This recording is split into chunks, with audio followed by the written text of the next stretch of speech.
शेषशैलशिखामणे अज्ञानिना मया दोषान्न शेषान् विहितान् हरे क्षमस्वत्वं क्षमस्वत्वं शेषशैलशिखामणे। कौसल्या सुप्रजा रामपूर्वा सन्ध्या प्रवर्तते उत्तिष्ठ नरशार्दूल कर्तव्यं दैवमाह्निकम्। कौसल्या सुप्रजा रामपूर्वा सन्ध्या प्रवर्तते उत्तिष्ठ नरशार्दूल कर्तव्यं दैवमाह्निकम्।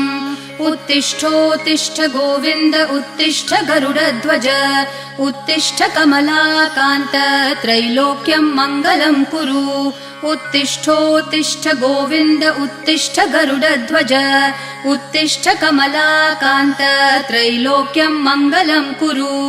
मातः समस्त जगतां मधुकैटभारेः वक्षो विहारिणि मनोहर दिव्यमूर्ते श्रीस्वामिनि श्रितजनप्रिय दानशीले श्रीवेङ्कटेश दयिते तव सुप्रभातम्।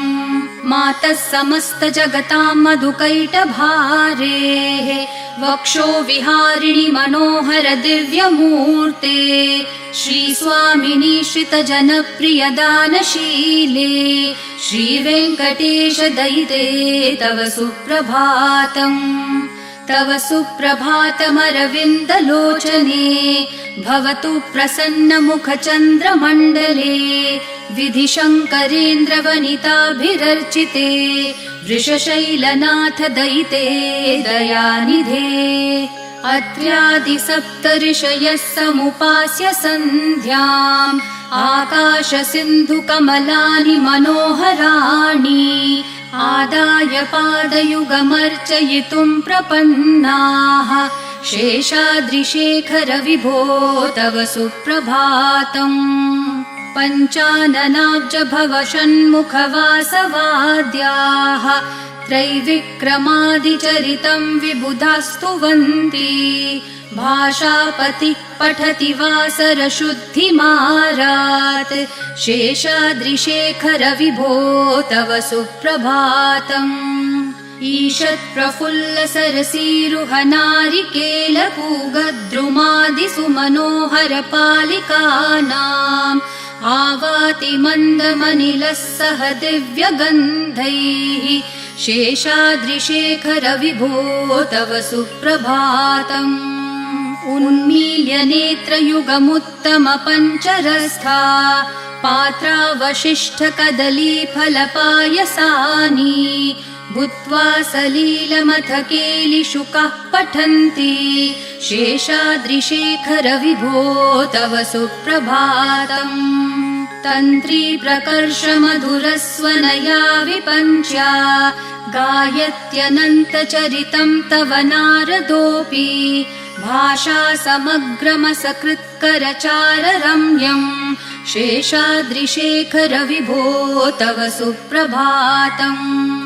भृङ्गावली च मकरन्दरसानुविद्ध झनकार गीतनिनदैः सह सेवनाय निर्यात्युपान्तसरसी कमलोदरेभ्यः शेषाद्रिशेखर विभो तव सुप्रभातम्।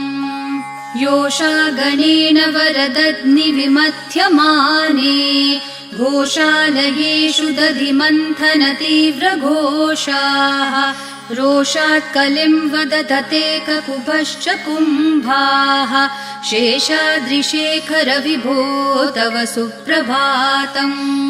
पद्मेशमित्रशतपत्रगतालिवर्गाः हर्तुं श्रियं कुवलयस्य निजाङ्गलक्ष्म्या भेरीनिनादमिव बिभ्रति तीव्रनादम् शेषाद्रिशेखर विभो तव सुप्रभातम्।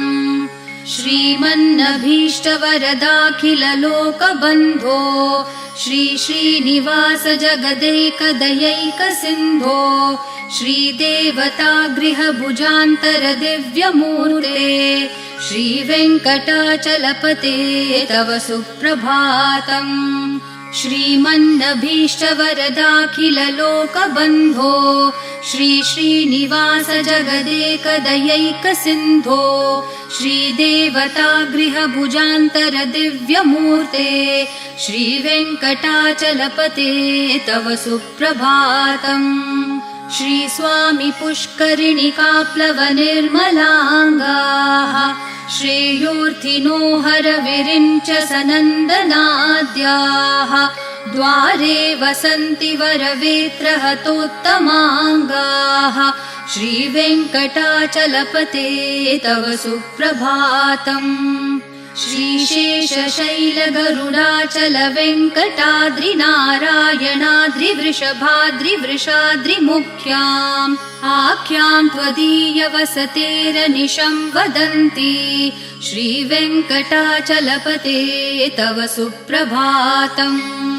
सेवापरः शिवसुरेश कृशानुधर्मरक्षोऽम्बुनाथ पवमानधनाधिनाथाः बद्धाञ्जलि प्रविलसन्निज शीर्षदेशाः श्रीवेङ्कटाचलपते तव सुप्रभातम्। घाटेषु ते विहगराज मृगाधिराज नागाधिराज गजराज हयाधिराजाः स्वस्वाधिकारमहिमाधिकमर्थयन्ते श्रीवेङ्कटाचलपते तव सुप्रभातम्। सूर्येन्दुभौमबुधवाक्पतिकाव्यसौरिस्वरभानुकेतुदिविशत्परिषत्प्रधानाः त्वद्दासदासचरमावधिदासदासाः श्रीवेङ्कटाचलपते तव सुप्रभातम्। त्वत्पादधूलिभरितस्फुरितोत्तमाङ्गाः स्वर्गापवर्गनिरपेक्षनिजान्तरङ्गाः कल्पागमाकलनयाकुलताम् लभन्ते श्रीवेङ्कटाचलपते तव सुप्रभातम्। त्वद्गोपुराग्रशिखराणि निरीक्षमाणाः स्वर्गापवर्गपदवीम् परमाश्रयन्तः मर्त्या मनुष्यभुवने मतिमाश्रयन्ते श्रीवेङ्कटाचलपते तव सुप्रभातम्। श्रीभूमिनायकदयादिगुणामृताब्धे देवाधिदेव जगदेक शरण्यमूर्ते श्रीमन् अनन्तगरुडादिभिरर्चिताङ्घ्रे श्रीवेङ्कटाचलपते तव सुप्रभातम्। श्रीपद्मनाभपुरुषोत्तमवासुदेव वैकुण्ठमाधव जनार्दन चक्रपाणे श्रीवत्सचिह्न शरणागत पारिजात श्रीवेङ्कटाचलपते तव सुप्रभातम्। कन्दर्पदर्पहर सुन्दर दिव्यमूर्ते कान्ताकुचाम्बुरुह कुड्मललोलदृष्टे कल्याण निर्मल गुणाकर दिव्यकीर्ते श्रीवेङ्कटाचलपते तव सुप्रभातम्। मीनाकृते कमठकोल नृसिंहवर्णिन् स्वामिन् परश्वथ तपोधन रामचन्द्र शेषांश राम यदुनन्दन कल्किरूप श्रीवेङ्कटाचलपते